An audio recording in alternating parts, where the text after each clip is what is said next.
성경 말씀은 요한일서 2장 24절부터 29절까지를 보겠습니다. 요한일서 2장 24절부터 29절까지입니다. 너희는 처음부터 들은 것을 너희 안에 거하게 하라. 처음부터 들은 것이 너희 안에 거하면 너희가 아들의 안과 아버지 안에 거하리라. 그가 우리에게 약속하신 약속이 이것이니 곧 영원한 생명이니라. 너희를 미혹해 하는 자들에 관하여 내가 이것을 너에게 썼노라. 너희는 주께 받은 바 기름 부음이 너희 안에 거하나니 아무도 너희를 가르칠 필요가 없고 오직 그의 기름 부음이 모든 것을 너에게 가르치며 또 참되고 거짓이 없으니 너희를 가르치신 그대로 주 안에 거하라. 자녀들아 이제 그 안에 거하라. 이는 주께서 나타나신 바 되면 그의 강림하실 때에 우리로 담대함을 얻어 그 앞에서 부끄럽지 않게 하려 함이라. 너희가 그의 의로우신 줄을 알면 의를 행하는 자마다 그에게서 난 줄을 알리라. 네, 여기까지 읽었습니다. 기도드리겠습니다. 거룩하신 하나님 아버지, 오늘 저녁에 우리들의 발걸음을 이 모임 장소로 인도해 주셔서 감사합니다. 하나님, 우리들에게 오늘 주님께서 하시고자 하는 말씀을 우리들에게 주셔서 우리의 생각과 마음과 또 뜻을 하나님의 말씀에 올바로 향하게 하여 주셔서 우리로 하여금 하나님의 뜻을 쫓아가는 하나님의 자녀들이 되게 하여 주시옵소서. 우리가 어떠한 형편에 있든지 항상 우리를 인도해 주시고 우리를 보호해 주시는 것을 믿사오며 예수님의 이름으로 기도드렸습니다. 아멘.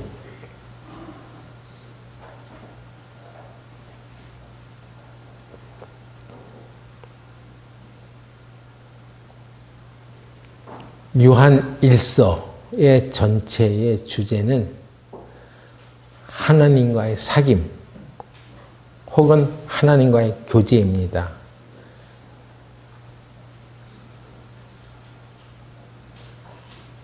하지만 이 사귐이 가능하게 되려면 중요한 전제가 있습니다. 그것은 우리가 주님 안에서 지속적으로 거하는 삶을 살아야 한다는 것이죠.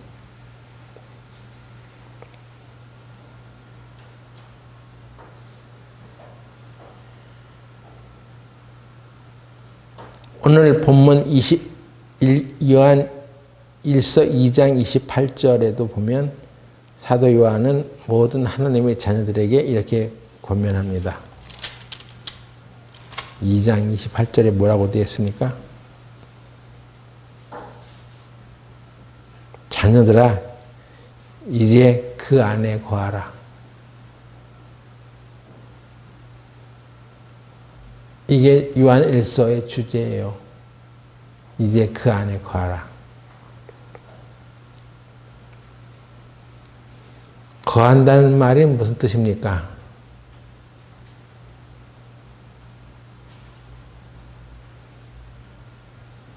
영어로 표현하자면 staying 한다는 말이 아니에요.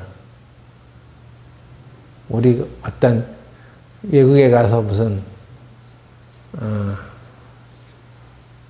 룸을 구할 때 stay 한다고 하죠. stay.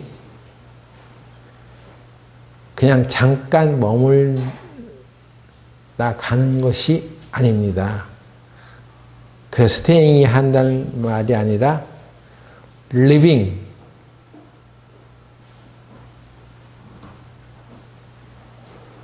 거주한다, 산다라는 의미예요.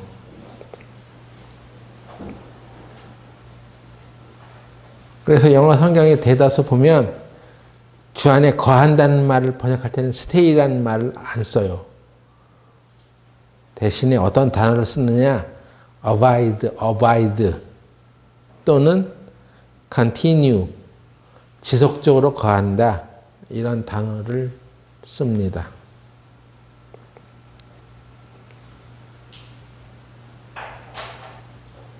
우리가 어떻게 해야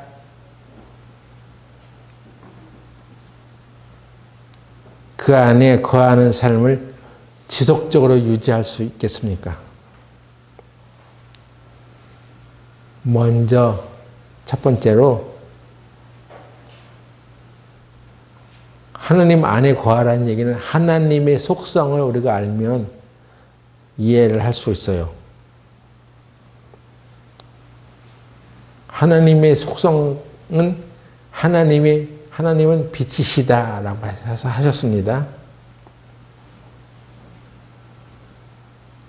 그러니까 우리가 주 안에 거한다는 말은 우리가 죄를 버리고 어둠을 떠나서 빛 가운데 거한다는 말입니다. 이건 기본이에요. 구원받은 사람이 계속 죄 가운데 거하면서 나는 하나님 안에 있어.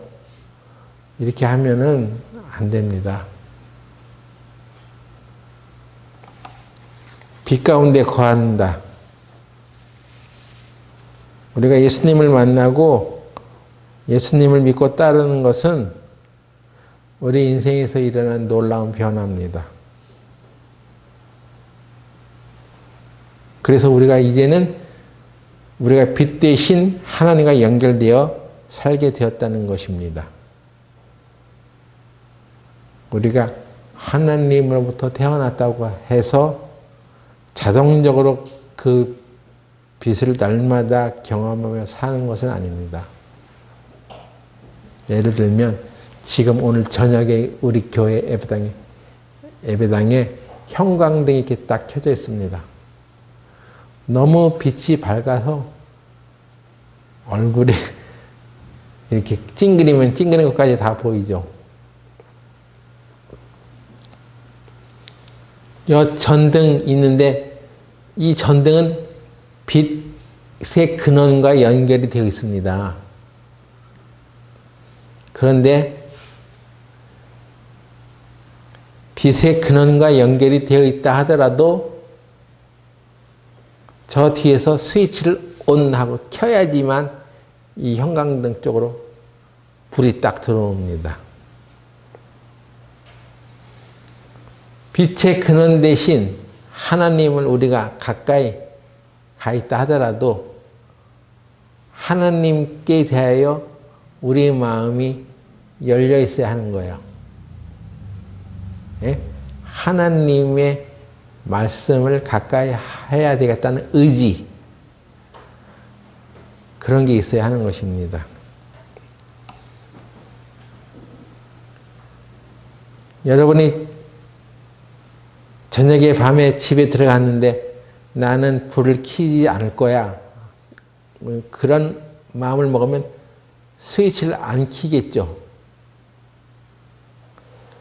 그와 마찬가지로 하나님이 나에게 연결되어 있는데도 불구하고 내가 하나님을 향하여 마음을 열지 않을 거야 하면 어둠 가운데 있어지는 것입니다. 내가 하나님 안에 거하고자 하는 우리 의지, 이것이 빛의 스위치를 켜는 것과 같습니다.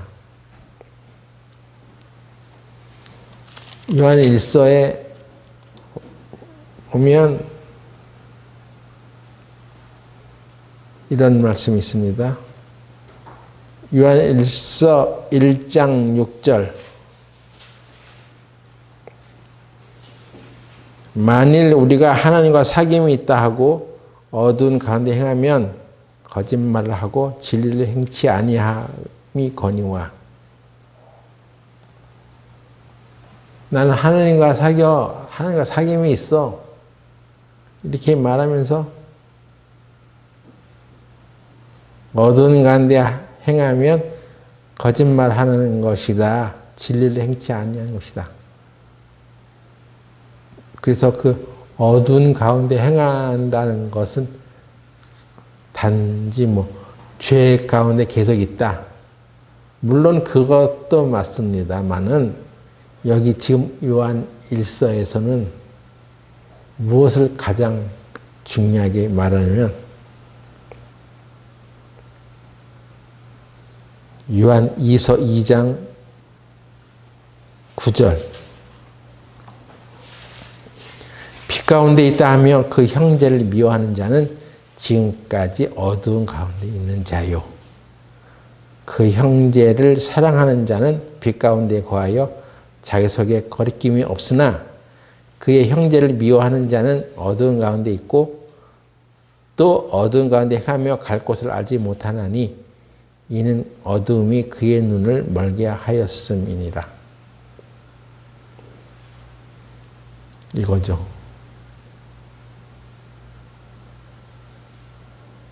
그 형제를 미워하는 가운데 있으면 그건 어두운 가운데 있는 거야.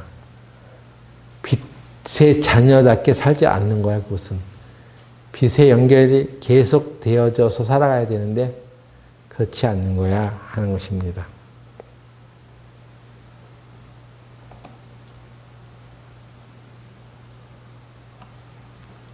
여러분 누군가를 지속적으로 미워하고 있다면 그 사람은 빛 가운데 행하지 않고 있는 것입니다. 그 결과가 행동으로 나타나고 어둠 가운데 있는 결과가 행동으로 나타나고 말로 나타나는 거예요.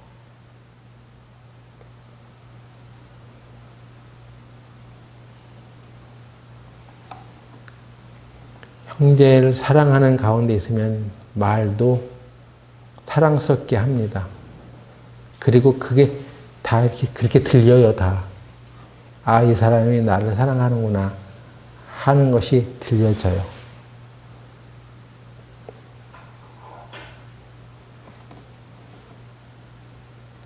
내가 사랑 가운데 있으면 그렇게 또 행동하게 되어 있습니다.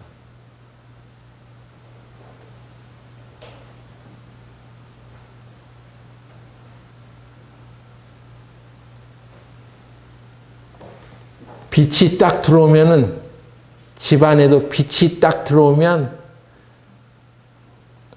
그 빛에 따라서 행동하게 되어 있어요. 뭘 합니까? 방을 청소하게 되어 있어요. 방이 어두우면 더러운 것이 안 보여.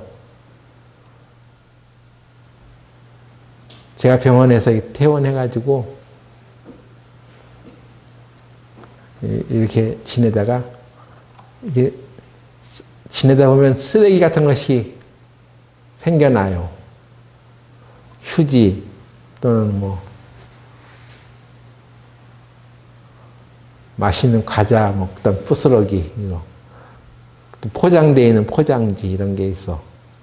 근데 그것을 내가 이렇게 휴지통에 딱 던져.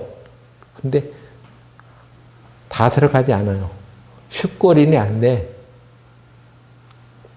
근데 방이 어두우면 에이 다음에 치우지 뭐. 잘 안 치우게 돼요. 근데 방이 밝아지면 아 저거 주워야 되겠다. 저거 빨리 쓰레기통에 넣어야지. 이렇게 됩니다.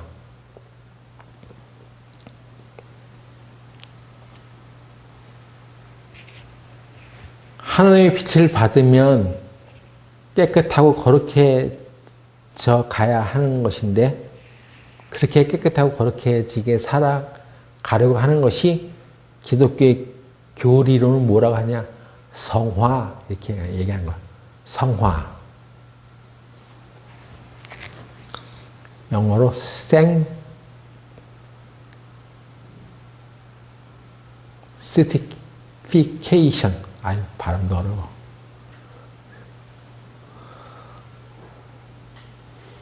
중요한 건데 하나님을 빛으로 받았으면 그의 빛에 의해서 자기 자신을 거룩하게 해나가는 삶을 산다.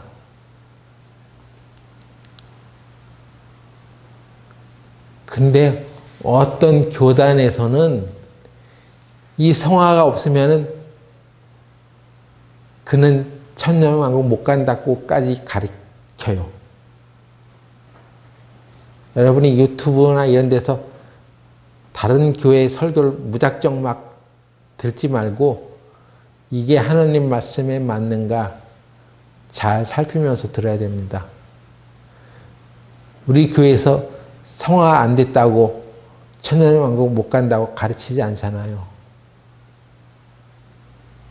물론 그건 아닙니다. 근데 그렇게 가르치는 목사, 전도사들이 많아요. 그렇게 가르쳐.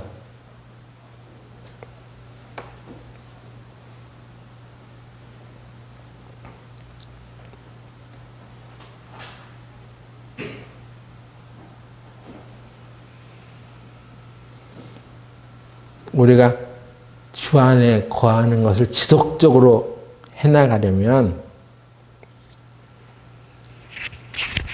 오늘 본문에는 언급하는 것이 한 3가지 정도 되는데 첫 번째는 미혹의 가르침을 거부해야 하는 것입니다. 요한 1서 2장 26절 너희를 미혹해 하는 자들에게 관하여 내가 이것을 너에게 썼노라. 예? 어떤 사람이 어떻게 가르치는지 중요한 게 아니야. 그냥 열심히 살아. 열심히 신앙생활해. 교회나 열심히 다녀. 이게 아니에요.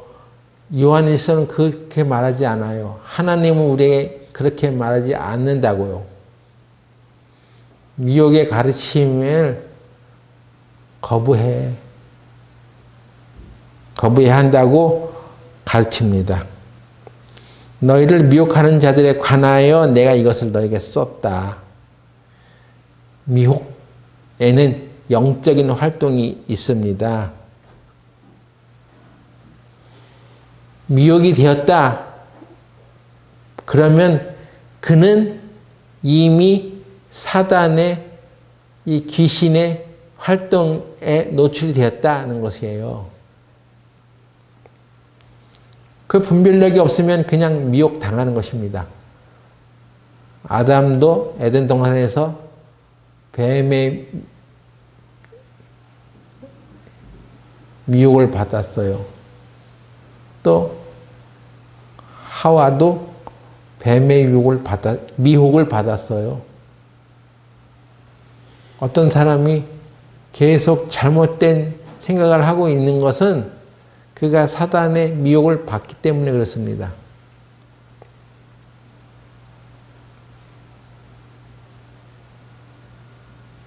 디모데전서 4장 1절도 보세요.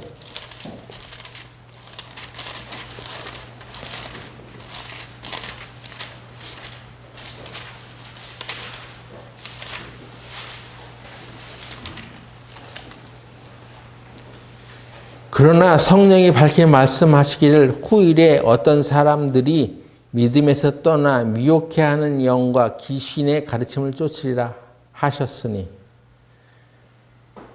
미혹해 하는 영이 있다고 하죠. 그게 뭐예요? 그게 귀신이야. 계속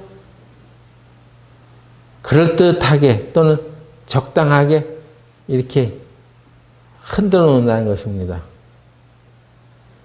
미혹해 하는 영과 귀신의 가르침, 이거를 거부하라는 것입니다. 그런 걸 쫓아내라. 그러려면 올바른 분별력을 갖고 있어야 하는 거죠.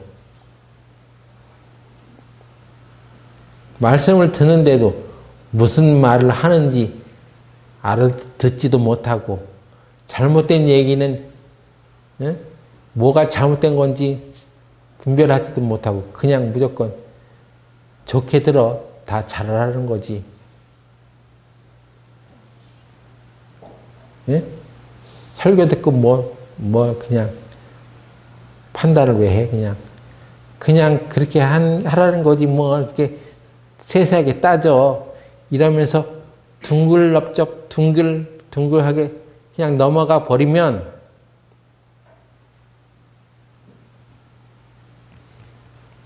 미혹의 영이 활동하는 거예요, 그 사람을.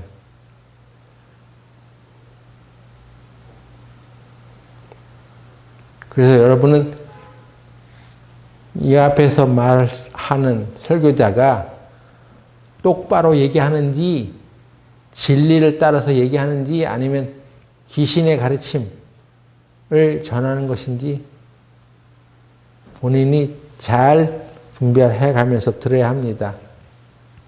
안 들어버리면 그 사람이 무슨 얘기를 하든지 상관없죠. 내가 안 들으니까. 근데 잘 들으면 아, 이건 잘못된 얘기구나. 이런 것은 교회 안에서 가르쳐주면 안 되는구나 하는 것을 딱 알아차린단 말이에요. 미혹의 영이 활동하는구나 하는 것을 딱 눈치채고 딱 스톱, 제재를 가야 되는 거야. 알았죠?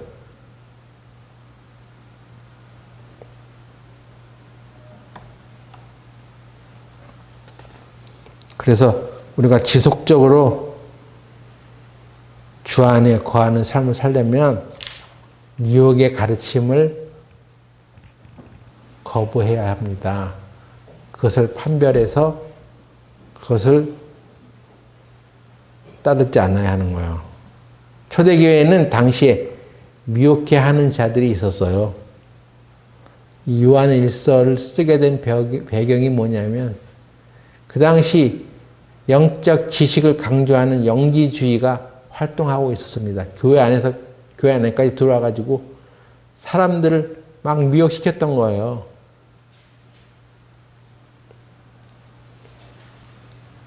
그래서 그리스도 영이 예수님에게 임해서 잠시 머물러 있다가 예수님 십자가에 죽으실 때 그리스도 영은 그분을 다시 떠났다.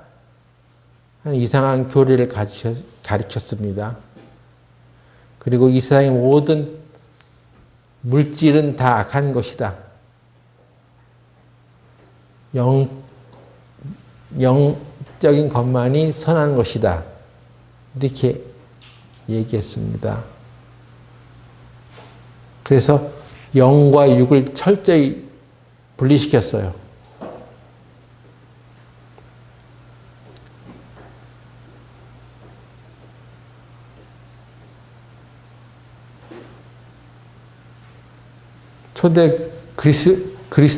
초대교회 그리스도인들은 이런 가르침 때문에 신앙적인 혼돈을 겪고 있었던 거예요.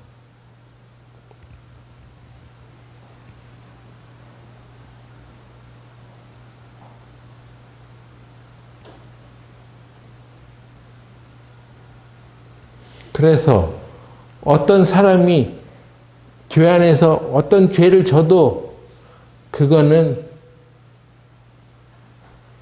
육신적인 거니까 육의 것이기 때문에 중요하지 않아. 그래서 그 육이 죄 짓는 거에 대해서 그냥 허용을 한 거예요. 그냥 별로 중요한 게 아니야. 육은 어차피 육은 부정한 것이니까 영이 중요한 거야 하면서 그 사람이 그 영이 그 안에서 어떻게 있느냐 하는 것이 중요하지. 육은 무익해. 그러다 보니까 신앙생활을 막 아무렇게나 막 하는 거예요. 교회 안에서 죄 짓고 살아가는데도 이건 중요한 게 아니야. 육은 어차피 부정한 거야. 이렇게 가르쳤단 말이에요. 그렇게 또 살았단 말이에요. 여러분 교회 안에서 어떤 사람이 막 죄를 져가는데도 이 죄는 내 육이 그렇게 하는 거야. 그러니까 어쩔 수 없어. 그리고 육은 부정한 거야. 그러니까 중요한 게 아니야 하고 살아가면 어떻게 되겠습니까? 그게 바로 이단이에요. 그런 게.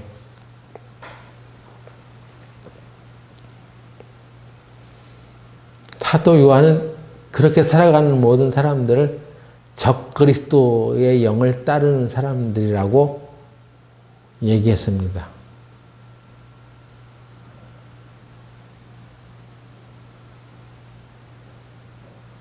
미혹되거나 미혹의 어떤 활동이 왜 일어나느냐? 그거는 진리가 아닌 거짓을 따르기 때문에 그렇습니다. 데살로니가 후서 2장 11절 보세요. 데살로니가 전서 2장 11절.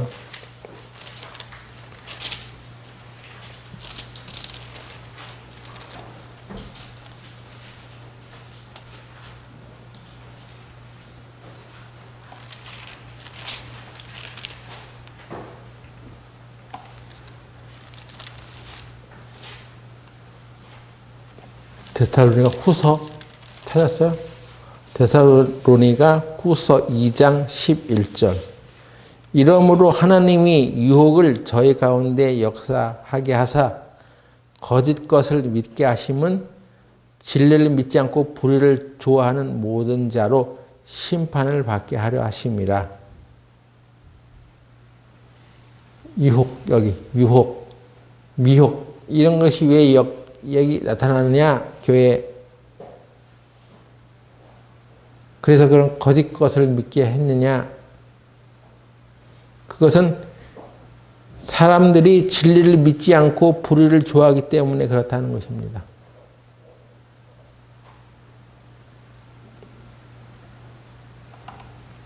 그건 저희들은 심판을 받게 하려고 하는 거예요, 하나님께서. 왜? 진리를 좋아하지 않아.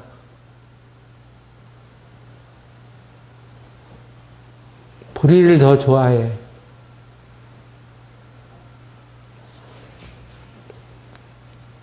이번에 우리 선거할 때도 사람들이 어떤 것을 좋아하는지 여러분이 보셨죠? 진리를 좋아하지 않아. 불의를 더 좋아해. 죄를 져도 그걸 택해. 참 이상하죠? 예? 진리를 택하지 않고 불의를 택한단 말이에요. 이 세상에 활동하는 마귀가 그렇게 우리를 현혹시키는 거예요.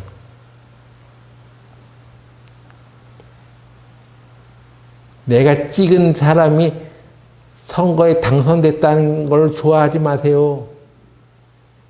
내가 선택한 것이 진리냐, 불이냐 따져보고 내가 진리를 좋아하는 사람인지 불의를 좋아하는 사람인지 우리는 생각을 할 수 있어야 합니다.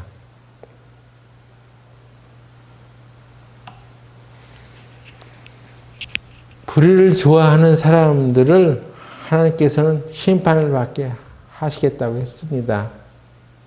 이건 하나님의 약속이에요.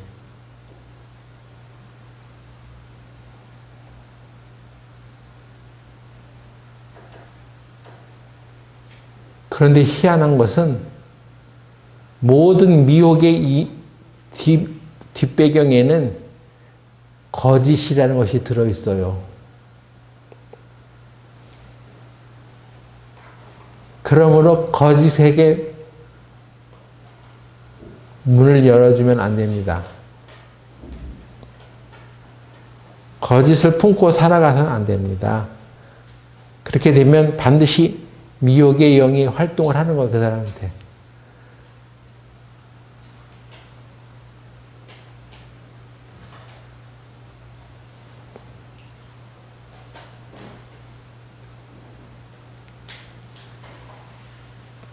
우리가 지속적으로 그리스도 안에 거하는 생활을 하려면 일단 거짓말, 거짓을 스톱해야 됩니다. 거짓을 하게 될 때 거기 멈춰야 돼. 그건 마귀한테 문을 열어주는 거예요. 그 순간에 마귀가 쑥 들어가서 그 사람을 계속해서 미혹하게 하는 것입니다. 요한일서 2장 22절 보면 뭐라고 됐습니까? 요한일서 2장 22절에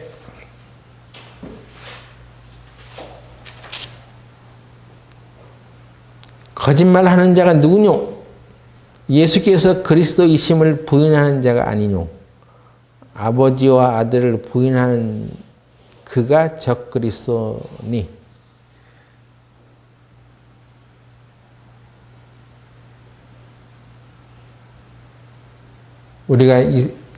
지금 우리가 사는 주위에도 예수님을 하나님의 아들로 믿지 아니하고 어떤 사람을 하나님의 아들이나 그리스도라고 얘기하는 사람이 있습니다. 그런 전도하는 사람들이 있어. 그거 다 거짓말 하는 거예요.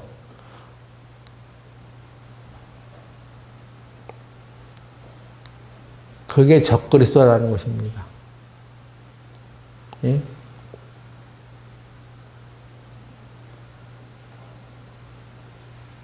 이건 중요한 거예요. 지금으로부터 2000년 전에 이 땅에 오신 예수님, 그분이 바로 우리가 기다리던 메시아이고 그리스도입니다.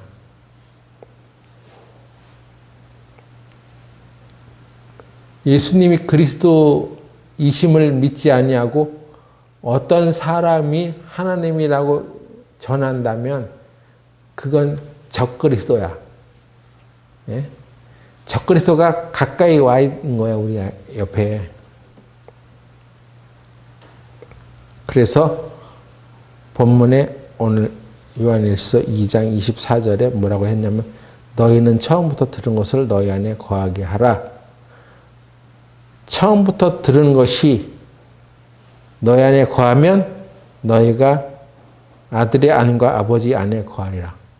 그렇잖아요. 그러니까 우리가 주 안에 거한다는 것은 그리스도 안에 거한다는 거죠. 그리스도가 누구야? 예수님이에요. 예수님 아닌 다른 사람을 하나님이라고 믿고 그것을 쫓아가는 사람들은 주 안에 거하는 사람이 아니에요. 예? 그 사람도 나름 자기네 교회에서 열심히 신앙생활 합니다. 전도도 열심히 하고. 그런데 그게 주 안에 거하는 것이 아닌데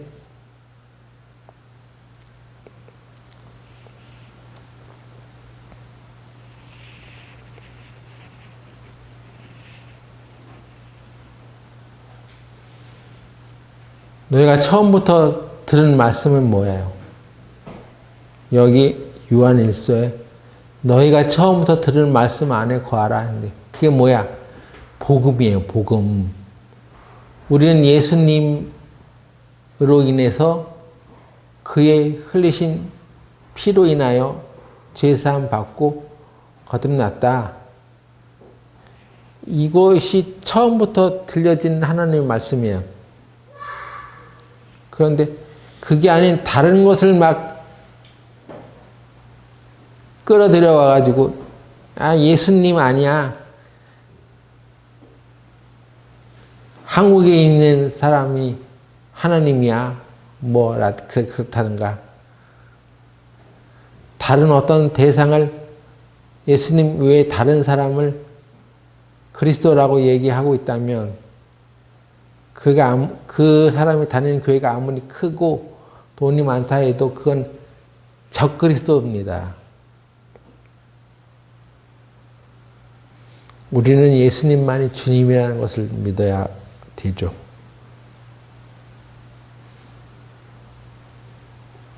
그것을 믿을 때 우리는 주님 안에 거하는 것이고 하나님 안에 거하는 것입니다.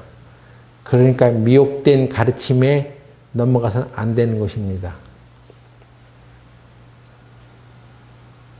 두 번째, 우리가 주님 안에 지속적으로 거하는 생활은 어떤 것이냐면 성령의 가르침을 따라야 하는 것입니다.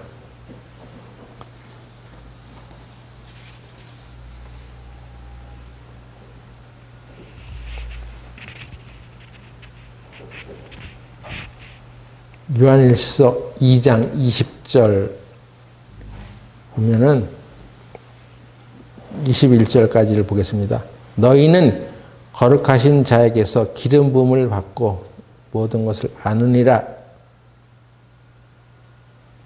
내가 너희가 쓴 것은 너희가 진리를 알지 못함을 인함이 아니라 너희가 알물 인함이요 또 모든 거짓은 진리에서 나지 않음을 인함이라.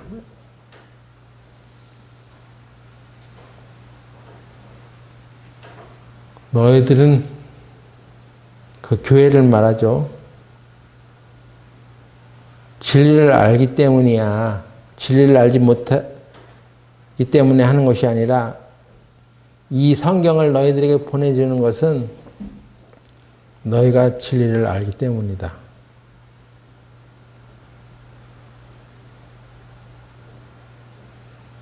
너희는 거룩하신 자 하나님에게서부터 나고 기름 부음을 받고 모든 것을 아느니라. 기름 부음을 받은 자야. 너희들은 그 기름 부음이 뭐예요? 성령을 받은 자야 하는 것입니다. 여러분 혹시 성경 보다가 나는 더 특별한 기름 부음이 필요해. 무엇인가 더 커다란 능력을 받아야 되겠어. 어느 단체를 찾아가서 기름 부음을 받아야 되겠어. 그 능력을 좀 받아야 되겠어. 그럴 필요가 없다는 것입니다. 우리 안에 계신 성령이 바로 기름 부음을 말하는 거예요. 어떤 특별한 능력을 받으려고 엉뚱한 교회를 기웃거리지 마세요.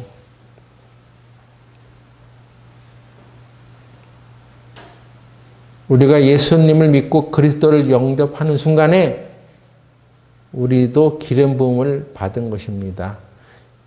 요한복음 14장에는 그것을 정확하게 얘기해 주고 있어요. 요한복음 14장 16절 보겠습니다. 요한복음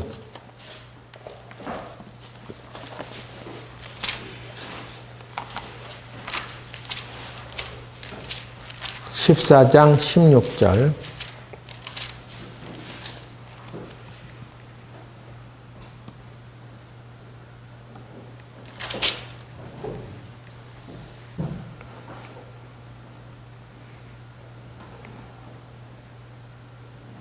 내가 아버지께 구하겠으니 그가 또 다른 보혜사를 너에게 주사 영원토록 너희와 함께 있게 하시리니 저는 진리의 영이라 세상은 능히 저를 받지 못하나니 이는 저를 보지도 못하고 알지도 못함이라. 그러나 너희는 저를 아나니 이는 저는 너희와 함께 거하심이요 또 너희 속에 계시겠습니다. 진리의 영, 보혜사에 대해서 말하고 있죠. 보혜사. 진리의 영.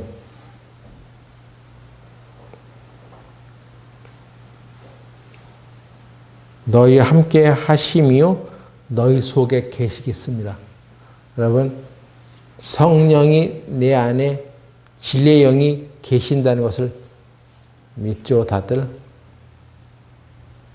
예?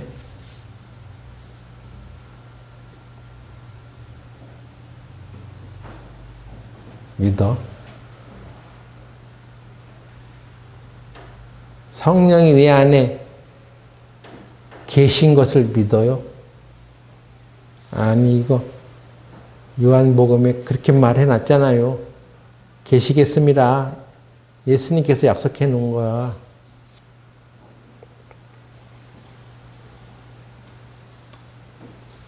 그래서 우리 안에 진리의 영이 거하시기 때문에 참된 성도는 모두 진리의 영으로 인도함을 받을 수 있습니다. 이 말은 성경을 가르칠 다른 교사가 필요하지 않다. 그런 의미는 아니에요. 성경 교사가 필요하지 않다. 그런 말이 아니야.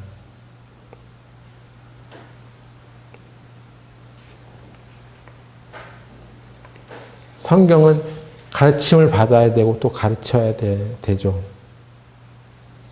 그런데 그런 얘기를 들을 때 성령이 우리 안에도 있기 때문에 이게 잘못된 건지 잘된 건지 분별을 할 수 있다는 것입니다. 그런데 가장 위대한 성경 교사인 성령이 우리 안에 있습니다. 그래서 성령을 지속적으로 쫓아가는 것이 주 안에 거하는 삶이라고 할 수 있어요. 그러면 왜 우리가 주 안에 거하는 삶을 살아야 합니까? 말씀으로 확인해 보자는 것입니다. 요한일서 2장 28절, 요한일서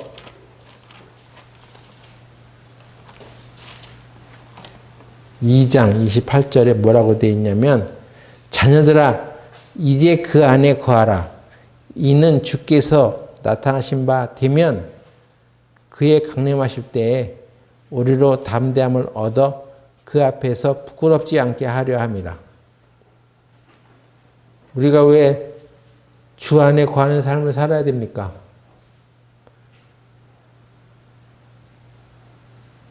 예수님이 재림하신데, 재림하실 때, 다시 오실 때 주님 앞에서 부끄러움이 없이 주님을 맞이하기 위해서 그렇다 하는 것입니다. 여러분, 지금 생활이 부끄러운 생활을 하고 있습니까? 그렇다면 그것을 멈추세요. 지금도 남 보기에도 부끄러운 생활을 하면 안 됩니다. 이것은 주님의 재림 때 우리 그리스도인들도 주님의 심판을 받는다는 것을 말합니다. 심판에는 두 종류의 심판이 있어요.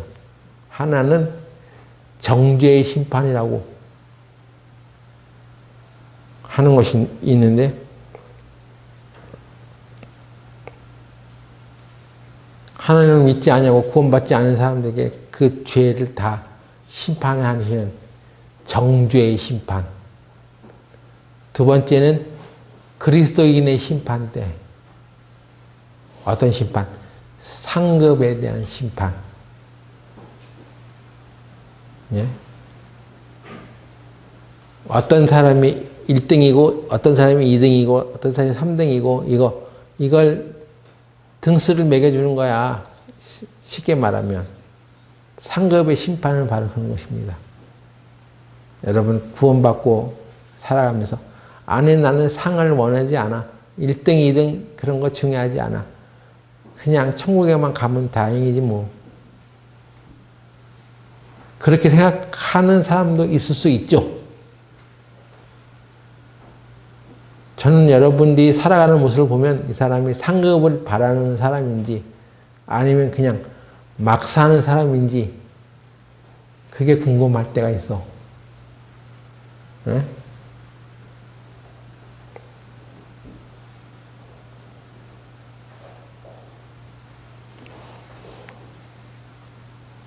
주님 앞에 갔을 때 부끄러움을 입는 사람도 있다는 말이죠.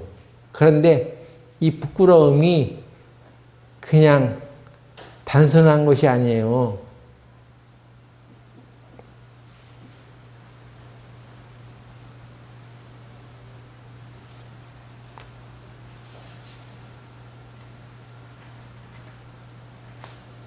우리에게 부끄러움을 입지 않도록 해주시기 위해서 그렇다는 것인데, 그러려면 어떻게 해야 되느냐고 하는 것입니다. 고린도후서 5장 10절.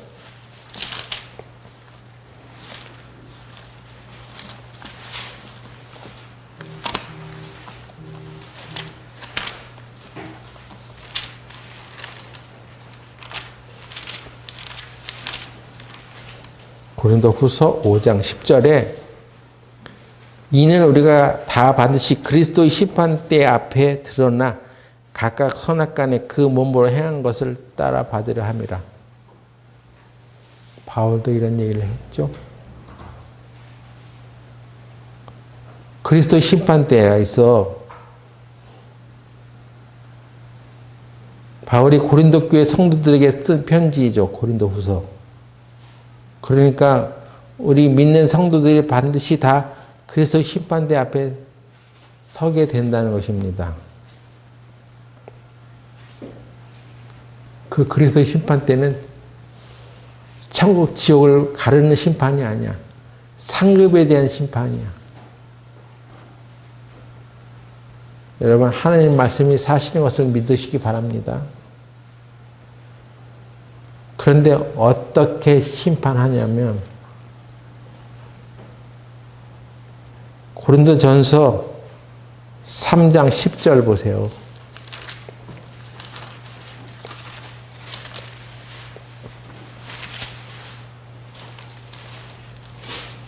내게 주신 하나님의 은혜를 따라 내가 지혜로운 건축자와 같이 터를 닦아두매 다른 이가 그 위에 세우나 그러나 각각 어떻게 그 위에 세우기를 조심할지니 이 닦아둔 것 외에 능히 다른 터를 닦아둘 자가 없으니 이 터는 곧 예수 그리스도라.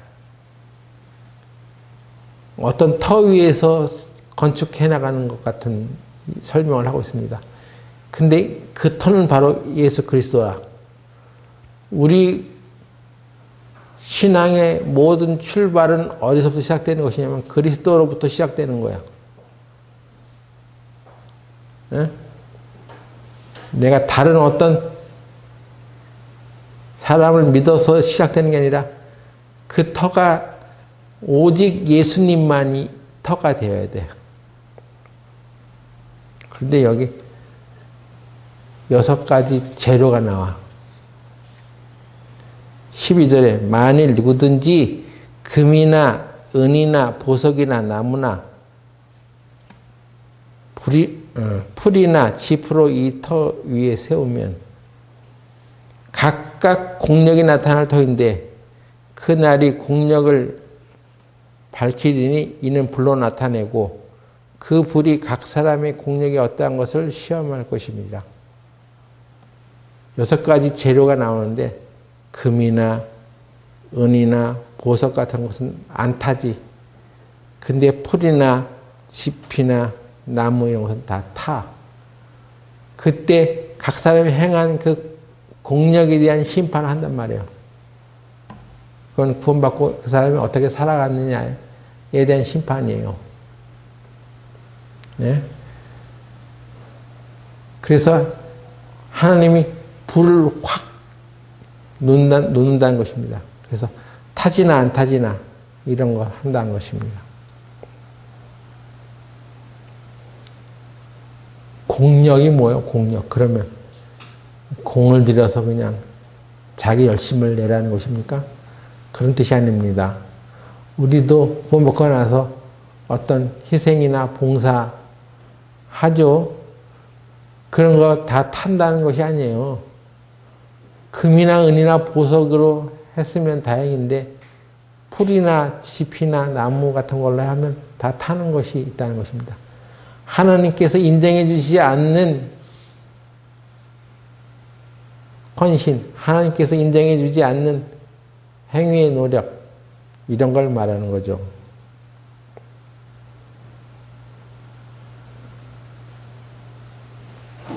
그래서 고린도전서 3장 15절에 14, 15절 보겠습니다. 만일 누구든지 그 위에 세운 공력이 그대로 있으면 상을 받고 누구든지 공력이 불타면 해를 받으리니 그러나 자기는 구원을 얻되 불 가운데서 얻은 것 같으리라. 여기 15절에 누구든지 공력이 불타면 해를 받는다. 해를 받는다는 게 무엇입니까? 지옥 간다는 말이 아니에요. 한글 킹 제임스 흠정역에 보면 다른 번역을 해놨는데 어떤 사람의 일이 불타면 그는 보상의 손실을 당하리라. 하나님께서 보상해 주신 그날에 손실을 입게 된다는 것입니다. 보상의 손실. 그걸 한글 개역 성경에는 해라고 표현해놨어. 여러분, 딴 사람들 다 보너스 받는데 여러분 못 받으면 어떻게 해, 회사에서? 기분 좋으시겠어요? 상관없어? 똑같이 일했는데 여러분 회사에서 어떤 사람은 200% 보너스를 받았는데 난 없어. 그럼 어떻게 돼? 여러분 기분 좋아요? 상관없어요?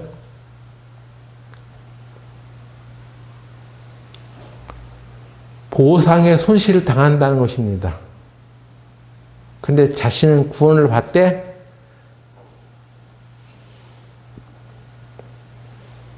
불에게 받는 것 같이 받으리라. 어떤 사람이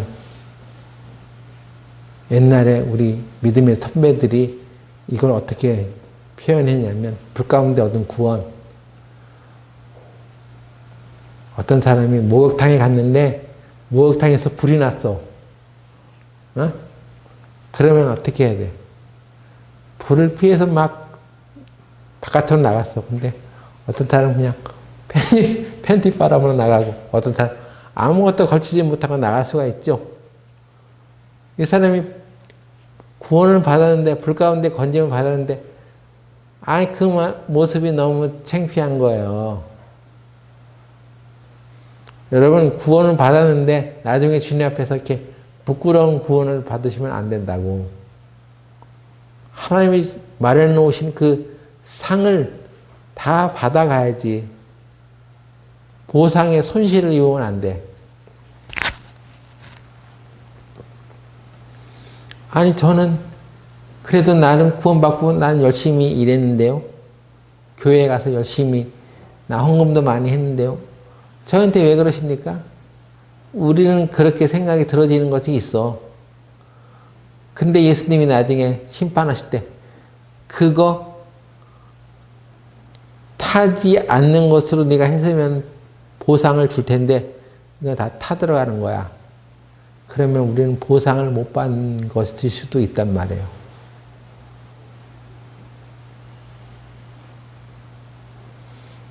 공력이 불타면 해를 받으리니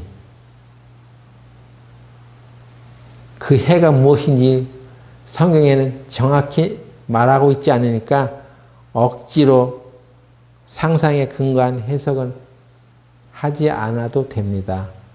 어떤 것일까 아무리 해도 성경에 안 나와 있으니까 그렇게 그런 것은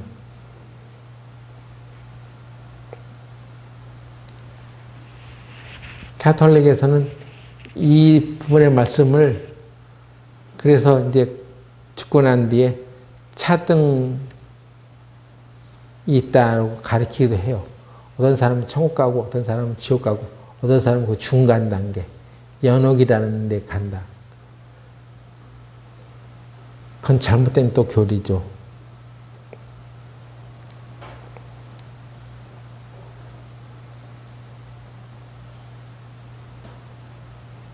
무언가를 상실하는 고통이 따른다는 것입니다. 올바로 해나갔으면, 구원받고 올바로 해나갔으면 하나님이 주려고 했었던 엄청난 것들이 있었는데 그걸 못 받는 사람도 생겨나는 거죠.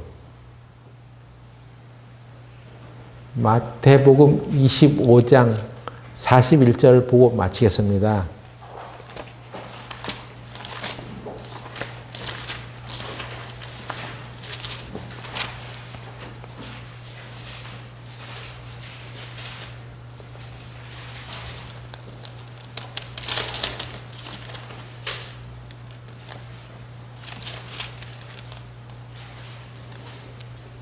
또 왼편에 있는 자들에게 이르시되 저주를 받은 자들아 나를 떠나 마귀와 그 사자들을 위하여 예비된 영영한 불에 들어가라. 내가 줄 때에 너희가 먹을 것을 주지 아니하였고 목마를 때에 마시게 하지 아니하였고 나그네 되었을 때에 영접하지 아니하였고 벗었을 때에 옷 입히지 아니하였고 병들었을 때와 옥에 갇혔을 때에 돌아보지 아니하였느니라 하시니. 자, 이것은 마지막 때 그 심판, 이방인들에 대한 심판할 때 얘기하는 거지만 하나님의 그 심판의 기준이 뭔지도 우리가 알 수 있는 거죠. 영영한 지옥이나 이런 데 들어가는 불의 심판이지만 지금 우리도 그리스도 심판대 앞에 섰을 때, 야, 그것은 해당되지 않아. 상을 못 받아. 또는 네가 이렇게 한 것이 곧 내게 한 것이야. 그래서 내가 상을 줄게. 이런 판단의 기준도 될 수 있습니다.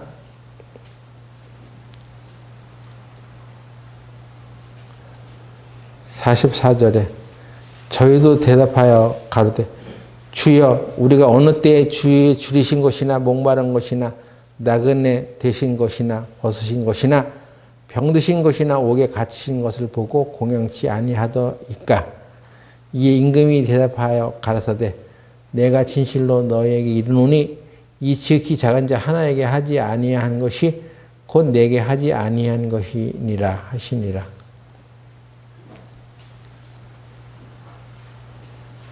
내가 언제 주님한테 먹을 걸 갖다 주지 않았어요? 주님이 병들었을 때 내가 돌보지 않았어요? 어느 때 병드신 것이나 옥에 갇히신 것을 보고 공양하지 않았습니까? 이렇게 묻는 사람도 있다는 얘기잖아요. 그때 예수님께서 여기 작은 자 하나에게 하지 아니한 것이 곧 내게 하지 아니한 것이라. 우리는 예수님을 너무 추상적으로 섬겨가는 것 같아요. 여러분 주위에 있는 형제, 자매, 먹을 거 제대로 못 먹고 몸이 아픈 사람, 그 다음에 옥에 갇힌 사람을 돌보는 것이 예수님을 돌보는 것이다 라고 하나님은 평가하시는 것입니다. 예? 주위에 있는 사람들한테는 무관심하고 그냥 자기 이름 내는 곳에만 신경 쓰면 안 돼. 우리가 최근에 우리 교회에도 우리 주위에 병든 사람, 또 옥에 갇힌 사람 있을 수 있죠. 그들에게 대하여 또 먹을 것이 없는 사람, 부족한 사람, 못 먹는 사람에게 우리가 해 나가는 것이 예수님께 하는 것이다. 이런 것이 타지 않는 보상을 받는 지름길이다 하는 것입니다. 예?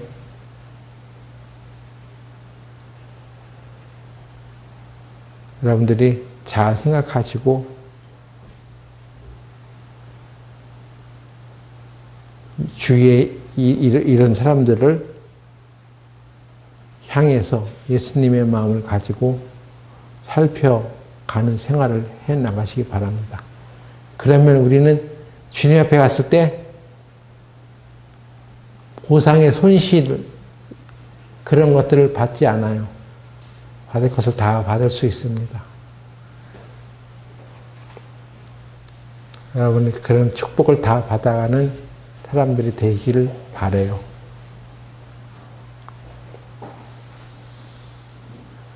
기도하고 마치겠습니다.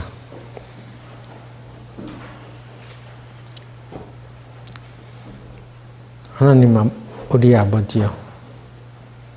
우리가 오늘 주 안에서 거하는 것은 어떤 것이고 왜 우리가 주 안에 거해야 하는지를 살펴보았습니다. 우리가 주님 앞에 섰을 때 우리의 행한 모든 수고와 노력들이 불에 타서 없어지는 것이 아니라 주님 앞에 심판받을 때 우리도 다 그 보상을 놓치지 않도록 주님께서 우리를 인도해 주시옵소서. 우리가 항상 주님의 말씀과 주님의 뜻을 따라 움직이는 성도들 되게 하여 주시옵고 주님 안에서 살아갈 수 있도록 도와주셔서 하나님의 사랑을 입고 살아가는 우리들이 마침내는 하나님의 축복을 받는 결과로 나타날 수 있도록 도와주시옵소서. 예수님의 이름으로 기도드렸습니다. 아멘.